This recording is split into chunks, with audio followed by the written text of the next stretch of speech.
instrumentos de la voluntad de Dios. Vamos a centrar nuestra atención en esta mañana en el versículo número 14 y el versículo número 15 de nuestra lectura bíblica, que dice: y esta es la confianza que tenemos en Él, que si pedimos alguna cosa conforme a su voluntad, Él nos oye. Y si sabemos que Él nos oye, en cualquiera cosa que pidamos, sabemos que tenemos las peticiones que le hayamos hecho. Así nos enseña esta mañana el texto bíblico para nuestra reflexión. Y como estamos iniciando todavía este año 2016, es el segundo domingo, estoy tratando de buscar, con la ayuda del Espíritu de Dios, el poder trazar en nuestras vidas un crecimiento espiritual.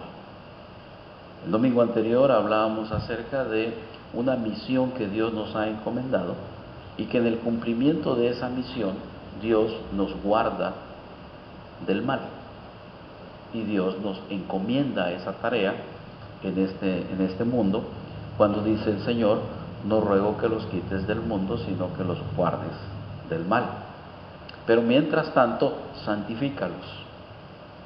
Y ahí es cuando hablamos de crecimiento, de madurez, de consagración y de compromiso. Y en esta ocasión, hermanos, quisiera ponerle atención al tema de la oración.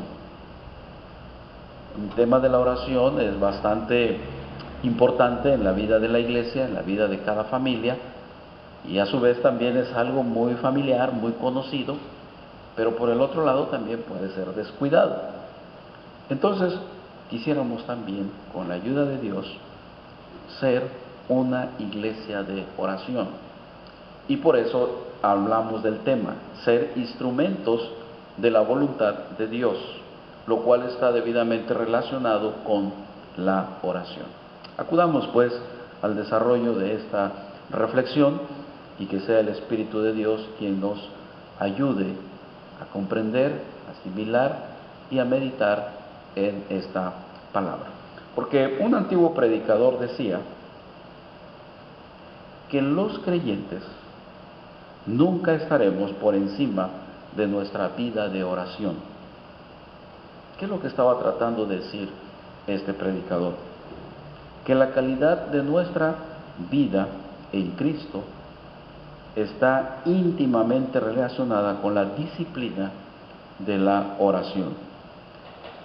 Por eso no exageramos cuando decimos que la santidad, el gozo, la madurez cristiana están de alguna forma subordinadas a la calidad de nuestra vida devocional. Es decir, cómo entonces está debidamente integrado, relacionado el gozo, la madurez, la santidad, el crecimiento. Todo esto es una evidencia de nuestra calidad de vida devocional. A través de la misma Escritura encontramos que el pueblo de Dios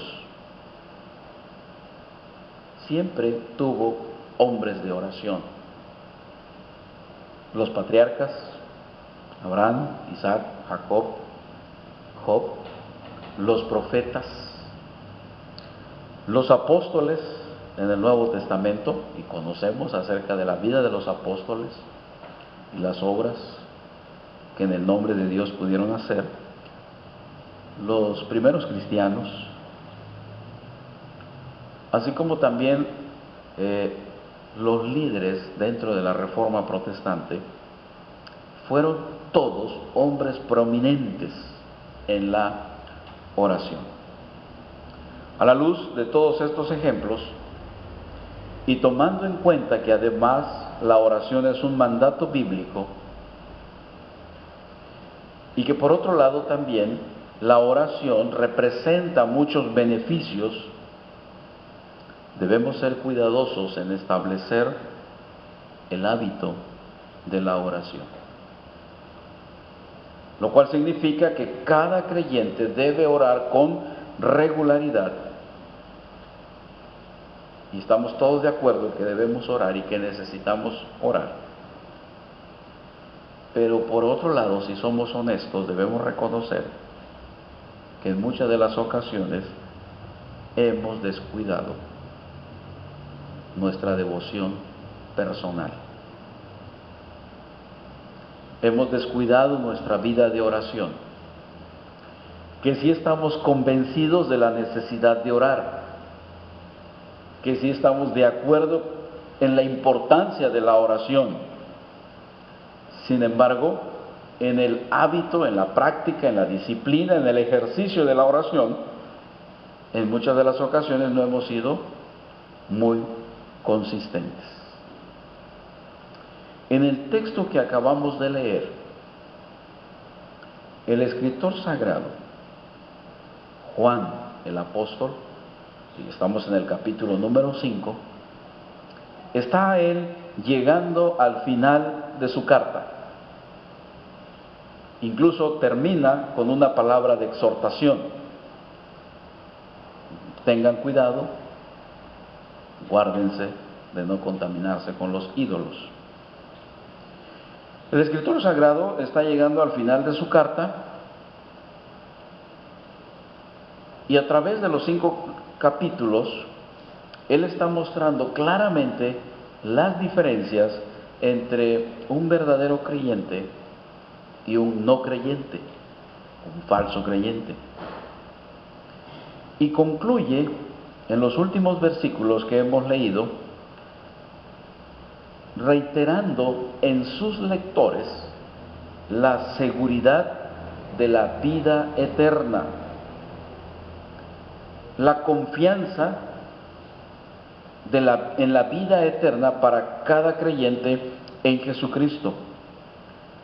Lo que el escritor sagrado está tratando de explicar es que cada creyente debe estar seguro en Jesucristo. Y en ese contexto de seguridad de la vida eterna, en ese contexto de seguridad de la salvación, entonces está incluido el tema de la oración. Porque el tema de la oración también es seguridad, es confianza, implica que cada creyente que tiene seguridad en la vida eterna, tiene seguridad también en que sus oraciones son escuchadas y son contestadas. Y entonces existe el poder protector de parte de nuestro Dios al estar en comunión con Jesucristo.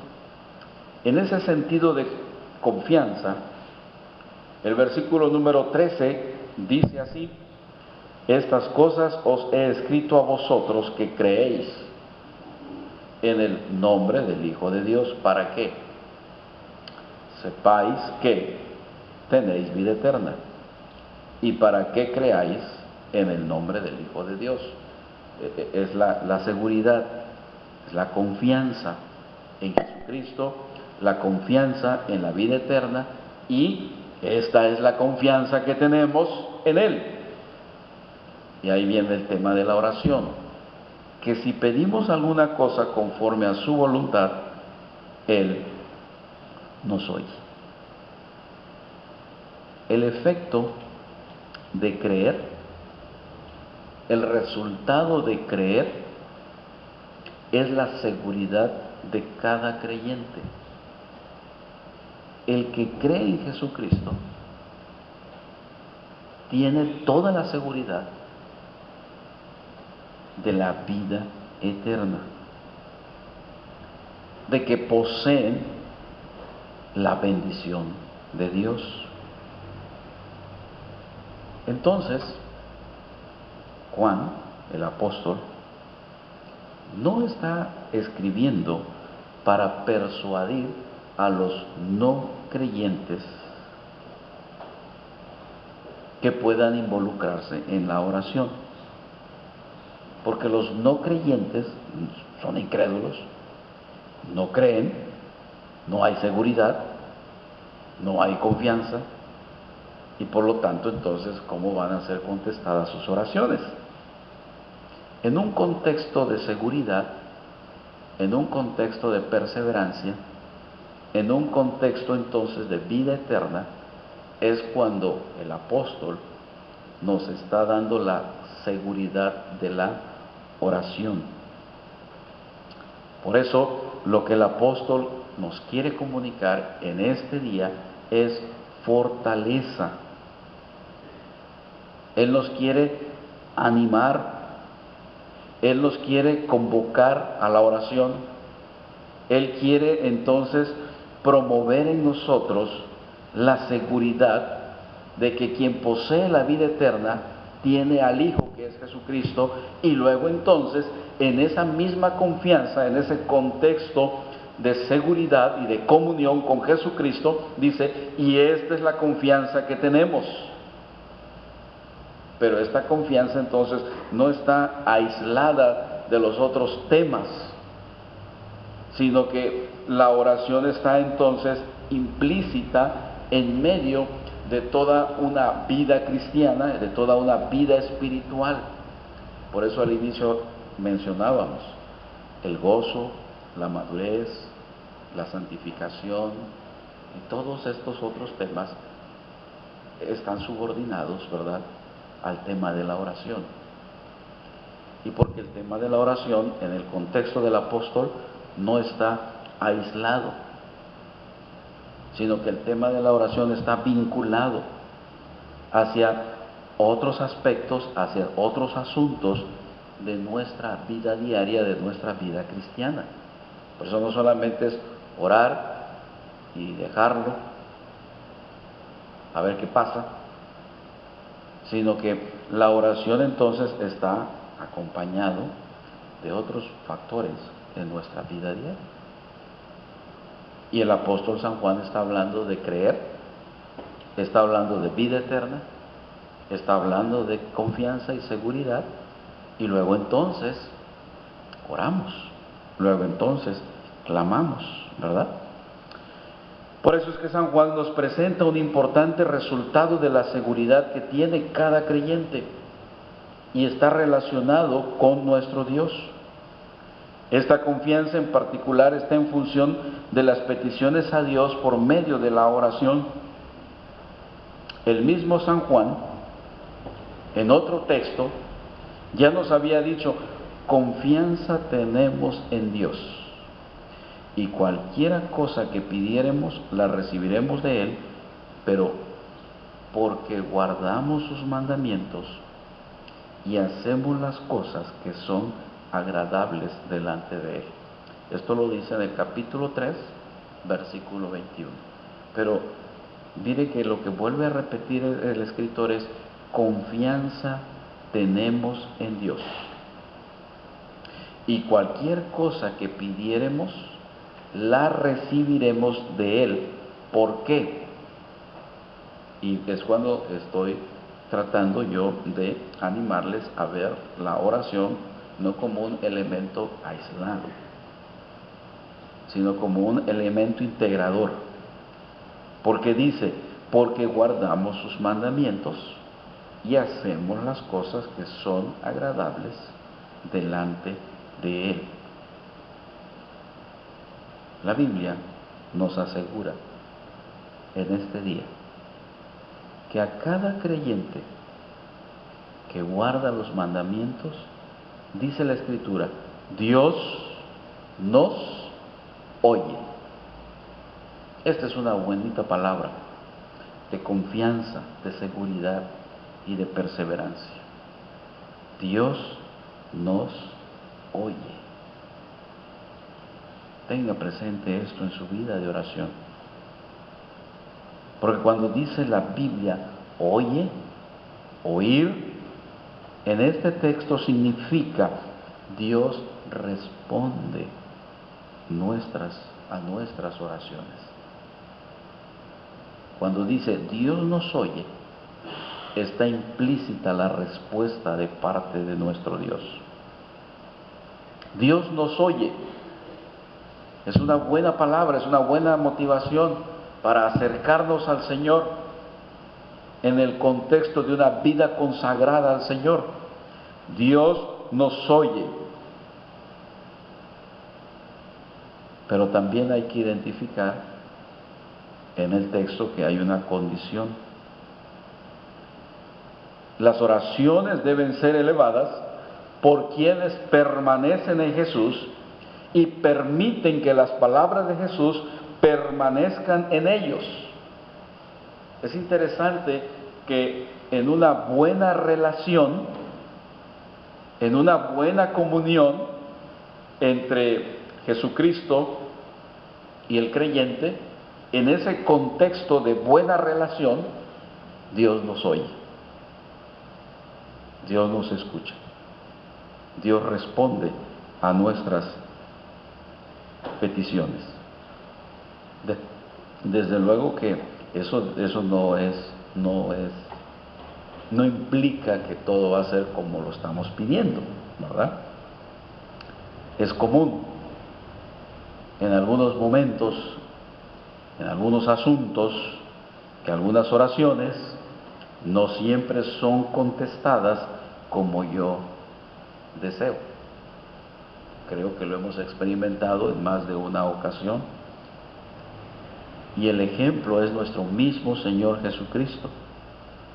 Él pasó por la experiencia de derramar su alma delante de Dios para no tener que beber la copa del sufrimiento, y tuvo que aceptar que lo que deseaba tal vez no era la voluntad de Dios, y por tanto Él oró de la siguiente manera: mas no lo que yo quiero, sino lo que tú quieras. Entonces, lo que Él deseaba no fue el resultado. Pero en ese sentido es cuando en una relación con Dios, en una íntima comunión con Dios, podemos nosotros también decir: esto es lo que yo deseo, esto es lo que yo anhelo, pero que no se haga como yo deseo, sino como tú. Pero estamos en esa relación, en ese vínculo familiar, en donde estamos dialogando y nos estamos comunicando con nuestro Padre, con Jesucristo, nuestro Salvador. Y entonces es cuando nosotros comenzamos a dialogar con Él: me gustaría que fuese de esta manera, pero que se haga tu voluntad. Yo deseo de esta forma, pero que no se haga como yo quiero, sino como tú.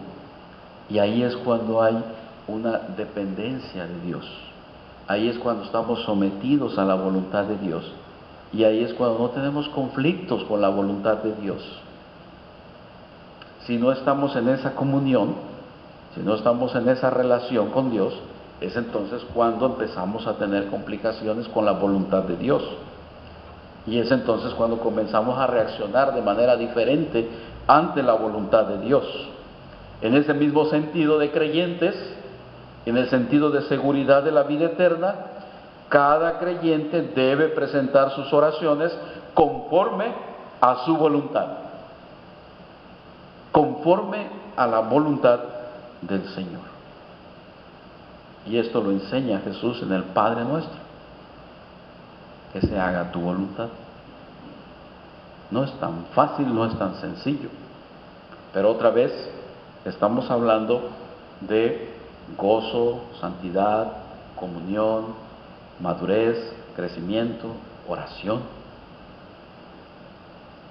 Y en ese sentido es cuando estamos hablando del gozo de la oración, de la seguridad en la oración, y es entonces cuando llegamos a un nivel de estar humillados delante de Dios, sometidos delante de Dios. La oración habla de humildad. La oración habla precisamente de sencillez, y donde estamos reconociendo al Padre y nosotros en calidad de hijos, y estamos entonces allá sometidos a la voluntad del Padre. Por eso es que decimos que se haga tu voluntad.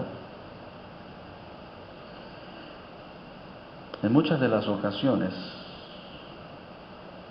no siempre sabemos cuál es la voluntad de Dios para nosotros o para aquellos con quienes estamos orando. Pero tenemos la seguridad de que cualquiera que sea la voluntad de Dios para nosotros o por quienes estamos orando, se va a realizar, se va a cumplir. Y al mismo tiempo, en este mismo sentido de comunión con el Señor, se nos advierte, se nos pide no hacer oraciones que sabemos que no están de acuerdo con la voluntad del Señor. Ya sabemos que no es la voluntad de Dios. Ya sabemos que no es agradable, que no es bueno, que no edifica. Y en ocasiones queremos insistir. Pero la misma Escritura nos advierte que no hagamos oraciones que no están de acuerdo con la voluntad de Dios. Queremos forzar en ese sentido. La oración que no están de acuerdo con la voluntad de Dios tienen sentidos pecaminosos, tiene un sentido egoísta, un sentido también de soberbia, pero lo queremos meter a la oración y ahí queremos entonces maquillar, disfrazarlo y ya queremos llevarlo ante el Señor, presentándolo como si fuera la voluntad del Señor. Es interesante, la Biblia nos advierte también que no hagamos oraciones que sabemos que no están de acuerdo con la voluntad del Señor. ¿Para qué orar finalmente? La voluntad de Dios se cumplirá en nuestras vidas. Con nuestra oración o sin ella. La idea básica es que el creyente debe buscar someter su voluntad a la voluntad de Dios. Esta es la idea básica de la oración. Cuando usted ora por la mañana o cuando usted ora en privado, cuando usted practica su vida de oración, el principio fundamental es que usted somete su voluntad a la voluntad de Dios. Por eso hablamos de que tiene un sentido de humildad, un sentido de sencillez. Por el otro lado, si usted no hace oración, entonces también está en el otro extremo. Finalmente, cuando usted se levanta o cuando usted concluye su jornada del día, finalmente, por medio de la oración, lo que usted está diciendo es que se haga tu voluntad. Entonces, cuando deja de orar, usted tiene su propia voluntad que quisiera que se haga en este día, en esta noche, en este plan, en este proyecto, en este asunto. Y entonces evade la oración o disfraza la oración. Recuerde que San Juan le está hablando a cada creyente, fundamentado en la seguridad, en la confianza, en la vida eterna, en el Hijo de Dios.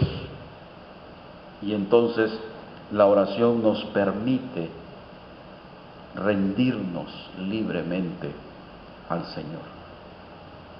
La oración es un fruto de la consagración. Algunos dicen que la oración es una batalla. Sin embargo, en el sentido bíblico y reformado, la batalla se desata antes. Cuando usted está en oración, ya triunfó, ya superó la batalla, ya está triunfando, porque está sometiendo su voluntad a la voluntad del Señor, porque está acudiendo al Señor con toda humildad, con toda sencillez. La oración nos permite rendirnos libremente a nuestro Dios.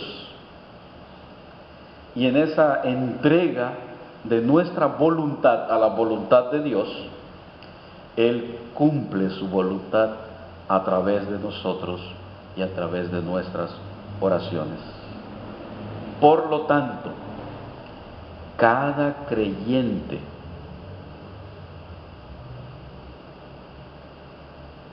que practica y que vive una vida de oración, se entrega a Dios como instrumento de su voluntad. Cuando usted ha alcanzado este nivel de madurez cristiana y cuando usted practica la oración bíblica, usted es un instrumento de la gloria de Dios. Usted es un instrumento de la voluntad del Señor. Y usted ha llegado a este nivel de decir, que se haga tu voluntad